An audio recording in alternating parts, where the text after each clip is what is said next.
Selamat siang. Pada sesi kedua, kita akan membahas mengenai graf. Hal-hal yang akan dibahas pada sesi kedua ini meliputi apa itu graf, kemudian apa kegunaannya dalam kehidupan kita sehari-hari, bagaimana menerapkan graf dalam kehidupan sehari-hari. Kemudian kita akan melanjutkan dengan pencarian di dalam graf itu sendiri.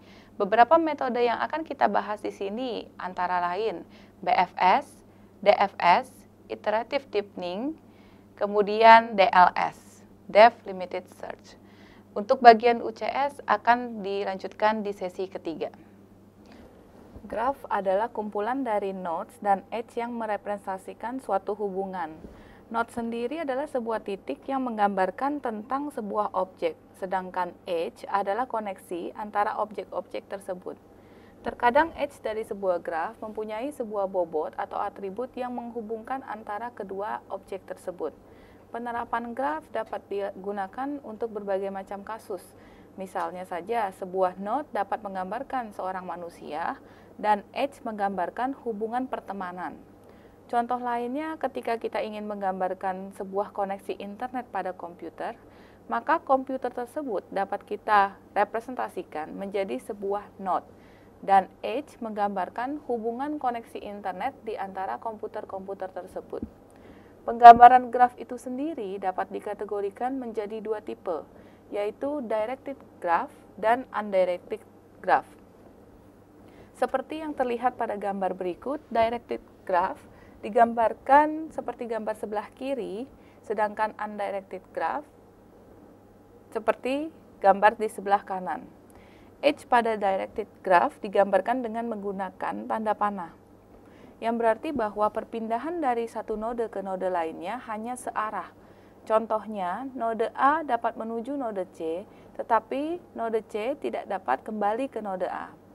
Bila kita ingin mempunyai relasi dua arah antara node A dan node C, maka kita perlu menggambarkannya ke dalam bentuk undirected graph, di mana edge hanya digambarkan dengan menggunakan garis saja tanpa tanda panah.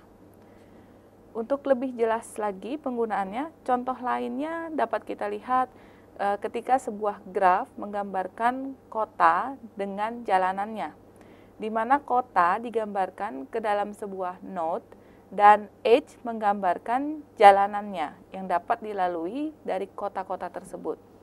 Ketika kita ingin menginformasikan bahwa jalanan dari kota A ke kota B hanya satu arah, maka kita gambarkan dengan menggunakan garis panah. Tetapi jika dari kota B ke kota C ternyata mempunyai lalu lintas dua arah, maka kita dapat menggunakan garis saja. Penggunaan directed dan undirected graph disesuaikan sesuai dengan permasalahan yang ingin kita gambarkan.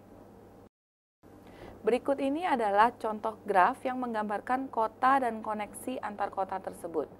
Edge dapat diberikan bobot, di mana bobot representasi dari jarak tempuh antar kota. Tetapi pada gambar berikut ini, kita tidak ada informasi tambahan bobot yang diberikan untuk setiap edge-nya. Jadi kita asumsikan bahwa jarak tempuh antar kota bernilai yang sama, yaitu 1. Bagaimana jika kita ingin mencari rute paling dekat untuk berkunjung dari kota Bukares ke Arad atau sebaliknya dari Arad ke Bukares? Kita bisa saja dari kota Arad melalui kota Zerin, lalu Oradea, Sibiu, dan seterusnya sampai mencapai Bukares. Tetapi bisa juga kita punya pilihan lain dari kota Arad, kita menuju Sibiu, kemudian Fagaras dan Bukares, atau peluang lainnya dari Arad ke Timisoara dan seterusnya. Ada beberapa strategi yang dapat kita gunakan untuk melakukan pencarian rute tersebut. Di antaranya adalah BFS atau Breadth First Search, UCS Uniform Cost Search, DFS Depth First Search, dan DLS Depth Limited Search, serta satu lagi adalah Iterative Deepening. Yang pertama kita akan bahas adalah pencarian dengan metode Breadth First Search. Ide dari pencarian BFS adalah menelusuri seluruh node dari root satu persatu ke subnode level by level, sampai node yang dicari ditemukan. Algoritma BFS ini menerapkan sistem antrian Dan bila kita lihat pada gambar tersebut, dimulai dari root S, akan dilakukan ekspansi ke subnode yang ada di bawah S, yaitu kita punya A dan D. Kemudian node A dan D tersebut akan kita masukkan ke dalam list antrian. Kemudian kita akan mengeksekusi nilai node atau nilai antrian yang paling depan, yaitu node A. Node A akan dicek apakah merupakan node yang kita cari. Jika iya, maka kita akan hentikan pencarian tersebut karena node yang dicari sudah ditemukan. Tetapi jika tidak, maka subnode di bawah node A, kita lihat kembali ada node B dan node D. Maka node B dan node D akan kita masukkan ke dalam antrian kembali. Sehingga di dalam antrian saat ini kita memiliki node D, B, dan D lagi, tapi dari subnode yang di bawahnya.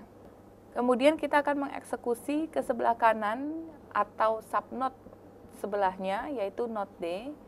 Kemudian dicek kembali apakah node D merupakan node yang kita cari.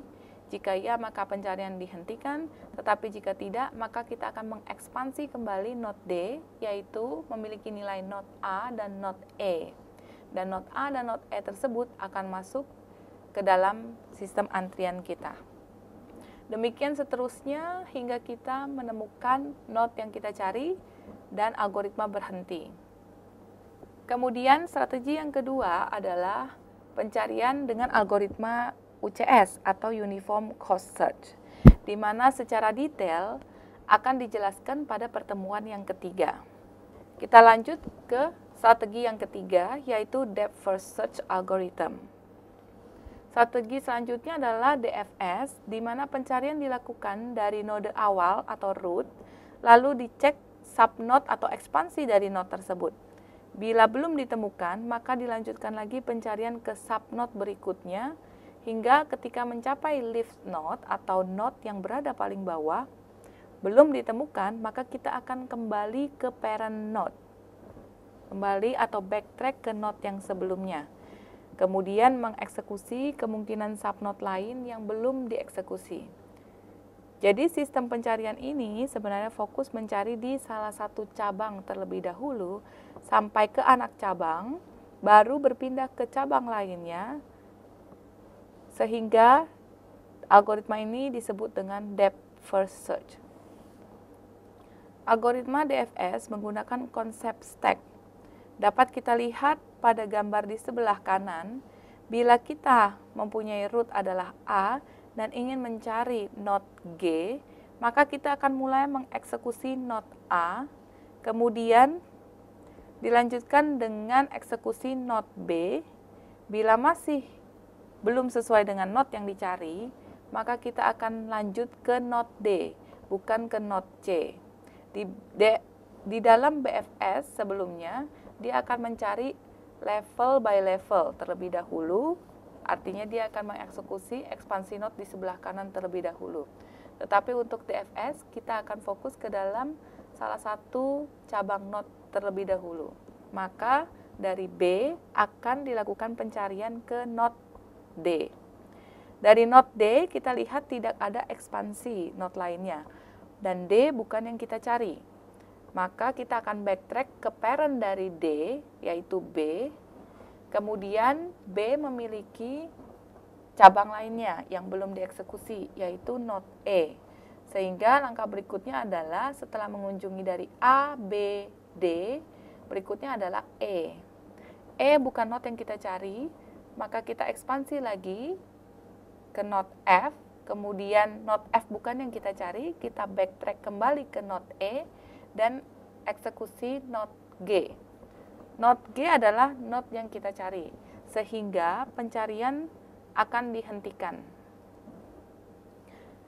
Berarti dengan menggunakan metode DFS, maka rute pencarian dari node A ke node G adalah A, B, D, E, F, lalu G. Kita tahu bahwa sifat dari pencarian ini mencari ke level yang lebih dalam terlebih dahulu, baru ke cabang lainnya. Maka bila node yang kita cari ternyata berada di cabang sebelah kanan, misalnya node C yang kita cari, maka pencarian dari node G tersebut akan terus berlanjut menelusuri node H. kemudian lanjut lagi menelusuri not J, L, M, lalu kembali lagi ke J, backtrack maksudnya. Jadi dari M akan berkunjung ke K, berkunjung ke I, dan hingga akhirnya berakhir di not C, yaitu not yang kita cari. Tentunya waktu yang digunakan untuk melakukan pencarian itu cukup banyak bila kita mempunyai not yang dicari berada pada posisi di sebelah kanan level paling atas. Untuk mengatasi masalah DFS tersebut, maka ada metode yang berikutnya yaitu Depth Limited Search atau yang kita sebut dengan DLS. DLS merupakan modifikasi dari pencarian DFS, di mana kita memberikan batasan level pada graf yang kita cari. Contohnya dari not A, kita ingin mencari not C, lalu kita beri batasan limit level adalah level ketiga, di mana not A terhitung sebagai not 0, not B dan C adalah not di level 1, not D dan E di level 2, not F dan G di level ketiga. Maka pencarian akan dimulai dari not A, kemudian melakukan ekspansi ke not B, kemudian ke not D, not E, not F, dan ke not G.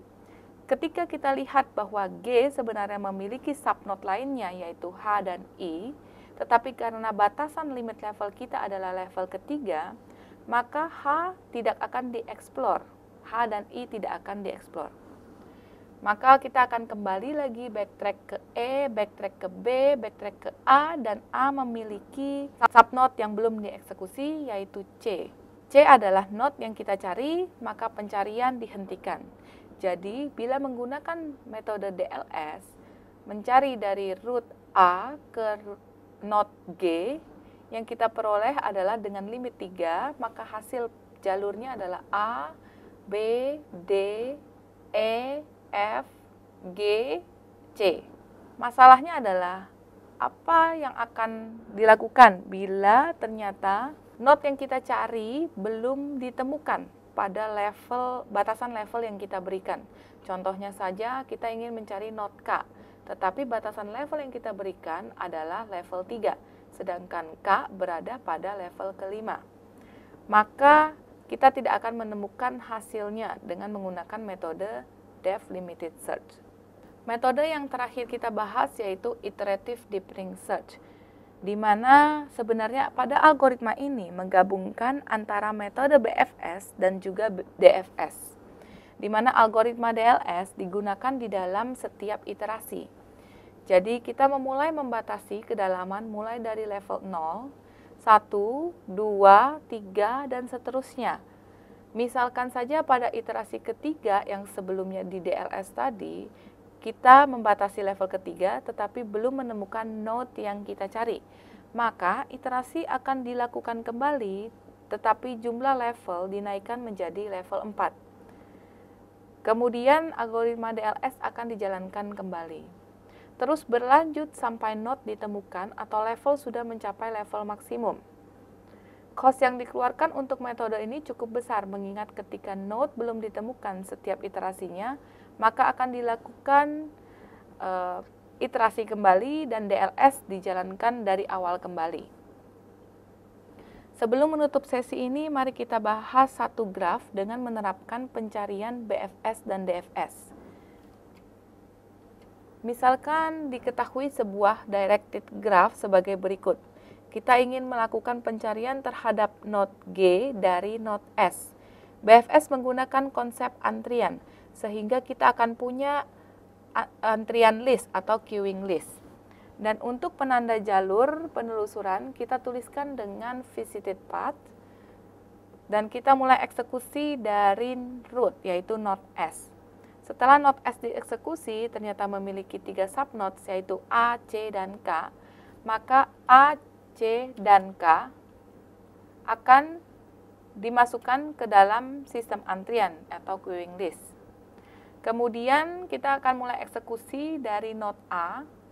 Node A akan dikunjungi, lalu kita lihat kembali node A memiliki ekspansi ke node B. Maka node B akan masuk ke dalam queuing list dan node A sudah di pop. Kemudian di dalam queuing list paling depan adalah C. Maka kita selanjutnya akan mengeksekusi not C. Di mana not C bukan yang kita cari, maka kita lihat ekspansi dari not C adalah D, maka D akan dimasukkan ke dalam queuing list. Kemudian not K dieksekusi dan ternyata bukan dicari, maka akan kita lihat ekspansi dari K yaitu L, lalu L dimasukkan ke dalam queuing list.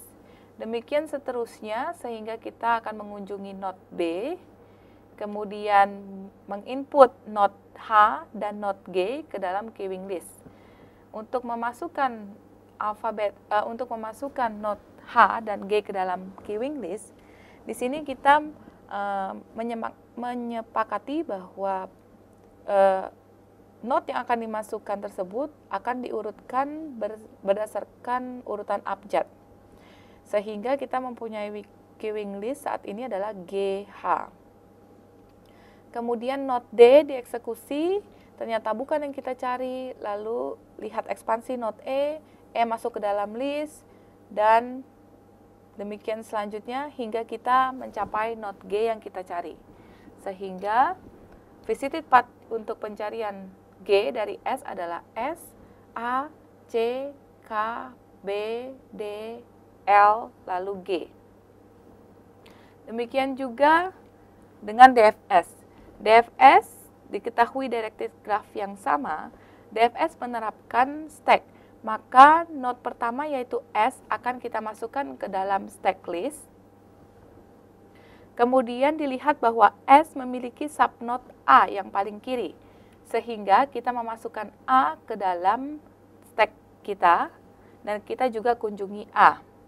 Kemudian dilihat kembali bahwa A masih memiliki, A bukan node yang kita cari dan A masih memiliki ekspansi node yaitu B. Maka B kita masukkan ke dalam stack dan kita kunjungi B. B dilihat kembali bukan yang kita cari, maka B dilihat ekspansi node-nya ada H dan G.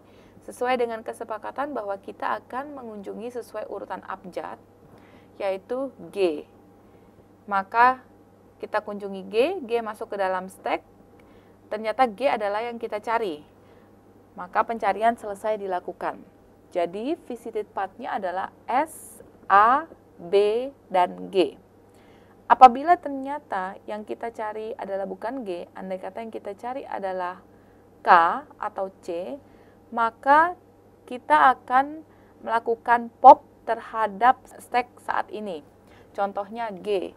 Bila kita ingin mencari node I misalnya, dari G kita akan pop dari stack.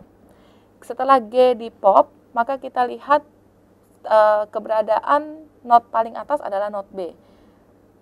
Dan node B memiliki dua subnode, yaitu G dan H, di mana G sudah dikunjungi, maka kita tidak akan kunjungi lagi.